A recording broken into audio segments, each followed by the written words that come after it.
نحمدہ ونصلی علی رسولہ الکریم اما بعد بسم اللہ الرحمن الرحیم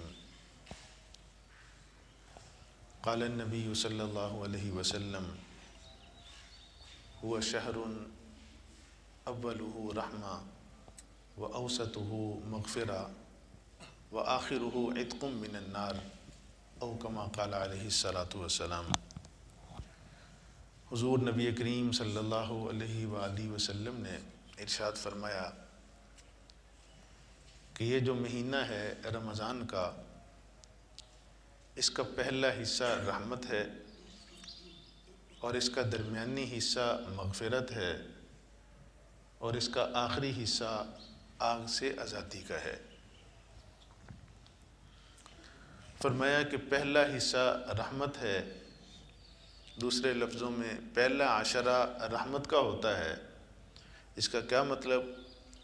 اس کا مطلب یہ ہے کہ اللہ کریم کی رحمت اگرچہ پورا سال وہ انسانوں پر برستی رہتی ہے، لیکن اس پہلے عشرے میں اللہ کی صفت رحمانیت، صفت رحیمیت اپنے پورے جوبن پر ہوتی ہے، اور اس میں بڑے بڑے ہم جیسے گناہگار، ان پر اللہ کی رحمت برستی ہے، ان کے رخ سیدھے ہوتے ہیں، ان کے دل بدلتے ہیں۔ تو اس میں اللہ کریم کی خاص رحمت کا نزول ہوتا ہے پہلے عشرہ میں۔ اس لیے علماء نے لکھا کہ اس میں اللہ کریم کی زیادہ سے زیادہ رحمت مانگنا چاہیے۔ چنانچہ علماء نے لکھا کہ اس عشرہ میں سب سے زیادہ یہ دعا رب اغفر وارحم وانت خیر الراحمین، رب اغفر وارحم وانت خیر الراحمین، یہ کثرت سے اس عشرہ میں اس کو مانگا جائے، پڑھا جائے۔ اور دوسرا عشرہ فرمایا کہ یہ مغفرت کا ہے۔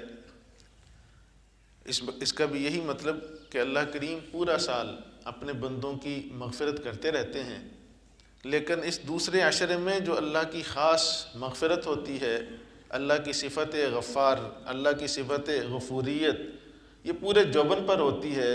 اس میں بھی بڑے بڑے گناہگاروں کی بخشش ہو جاتی ہے۔ اس میں اللہ کریم سے بخشش مانگنا چاہیے۔ وہ کیا؟ جو ہم استغفار پڑھتے ہیں، یہی استغفار کی کثرت، استغفر اللہ ربی من کل ذنب واتوب الیہ، استغفر اللہ الذی لا الہ الا هو الحی القیوم واتوب الیہ، استغفر اللہ ربی۔ کوئی مبارک کلمہ جو حدیث پاک میں ماثور موجود ہے، اس کی زیادہ سے زیادہ کثرت کی جائے دوسرے عشرے میں، یعنی استغفار کی۔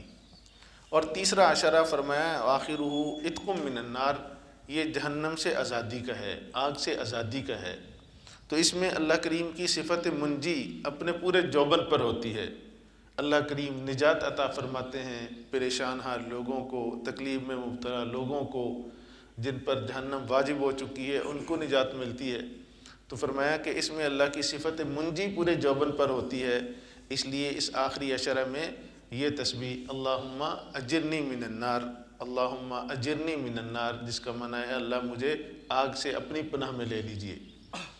تو حدیث پاک میں تو اتنی بات ارشاد فرمائی گئی کہ پہلا عشرہ رحمت، دوسرا مغفرت، آخری حصہ آگ سے آزادی کا ہے۔